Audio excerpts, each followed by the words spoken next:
You'll always hear about national character, the Irish are this. But there isn't really anything like that in reality. Identity is something very complex, and it's not a state of being, but rather a state of evolving. I evolve into a different person every day, every year, every time I visit a new country, a new person. My identity changes every time I encounter a new obstacle. It's really hard for a person to answer that question in a sentence, which is why I think oftentimes our identities are constructed and authored by others, and not truly ourselves.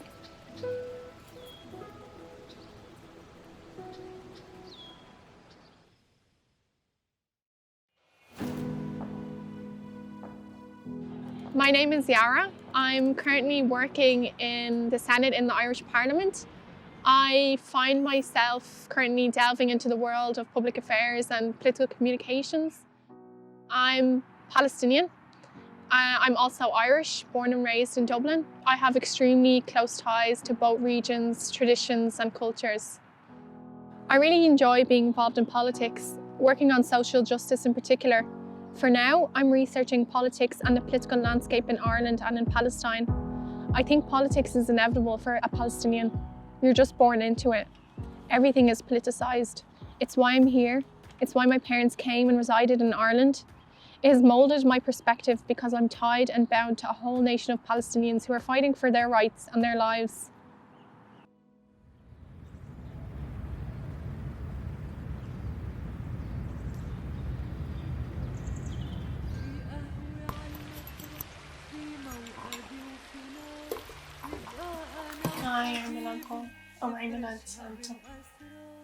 This is my favorite picture. فيها الصورة هذه تقريبا تاريخها هو كان في أوائل الستينات، يعني أنا أتوقع إنها 63 أو 64. I often like to tell this story to my dad. As someone who lived under the occupation in its most raw and brutal condition in the Gaza Strip. My dad doesn't talk too much about life in Gaza, but he'll always remind me of how lucky I have it when I complain about minor inconveniences in my life. And I think that although the Palestinian diaspora meant that we lost control of our territories, our citizenships and our mobility, it has fueled and created generations of strong-willed, determined Palestinians. I think my father's story resembles a lot of other Palestinians, parents and grandparents, in terms of using that struggle and using that oppression to fuel and ignite a fire full of aspirations and hope that would be inherited by their children and generations to come. People will know I'm Palestinian before they know my name. I feel it's my duty to make sure the representation of Palestinians is everywhere I am, because unlike my Palestinian brothers and sisters, I'm free. I have mobility, I have freedom of expression. I don't live under the uncertainty that an occupation fosters, so I make sure to make use of that. They look like sisters, don't they? They are sisters of the three, the Palestinian Fallahi.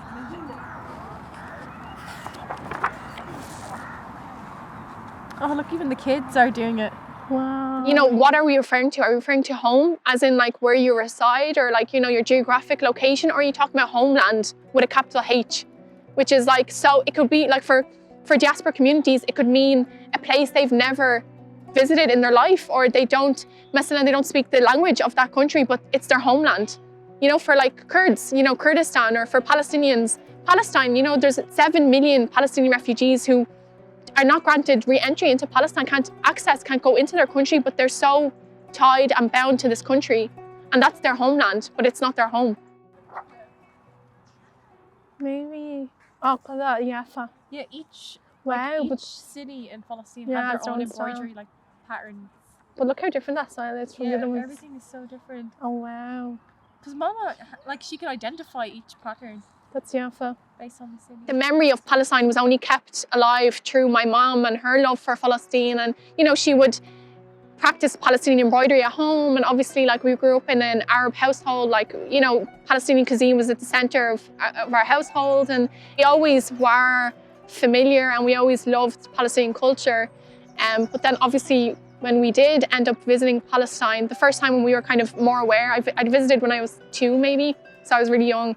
But then I was maybe 9 or 10 when I visited Nablus for the first time.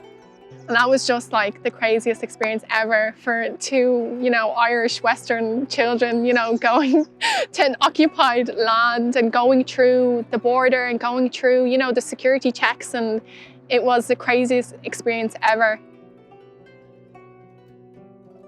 So I remember as well when we went to Palestine, just how well connected the town and cities and the people were in Palestine. I remember one thing finding strange was, or finding amazing actually, was, despite the occupation, despite the conditions they were living under, despite, being denied mobility, being denied, this was a nation of people where you would not find a single homeless person, or you would not find a single person who's gone hungry, because there's such a strong community spirit in Palestine where everyone knows each other. And if there was someone that was hungry and that was your neighbor, the shame or the guilt would be with the neighbor and not the person who was left hungry. So I thought that was incredible. Everyone knows everyone in Palestine, and we would walk down the streets and everyone would know who we were and whose daughters we were, and it was just such a safe and just amazing community spirit that I'd never experienced in my life before.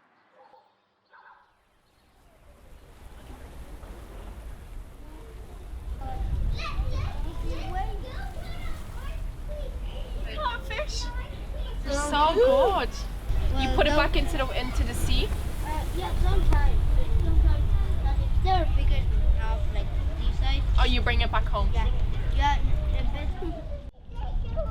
I think for someone who had struggled with their identity for so long and just not knowing and navigating your identity, I think growing up and just not having the pride, I think many, second generation immigrant communities here, children especially, kind of go through that phase of internalizing a lot of the anomalies and that othering that you experienced growing up. And so when you internalize that, it kind of turns, it manifests into a bit of self-loathing, or you're not proud of your identity because there's nothing there to reaffirm it for you. So when I went to Palestine for the first time, I was like, wow, like this is my identity, this is where I come from.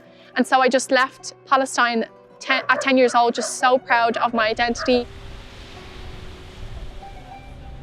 I want people to celebrate and embrace their identities.